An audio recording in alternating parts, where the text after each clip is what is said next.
Sorry kayo sa ako ang mga sala na ako ang nabuhat diha sa imo uha ug nang hinaot ko nga imo pang mapasaylo.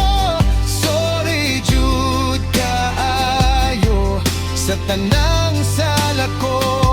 Sorry kayo sa ako ang mga sala na ako ang nabuhat diha sa imo uha ug nang hinaot ko nga imo pang mapasaylo.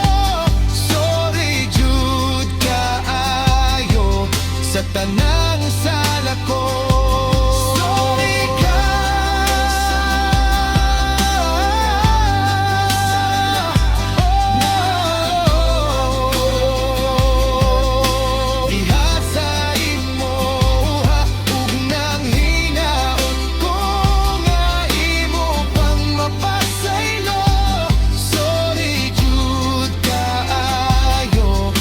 Tanang sala ko.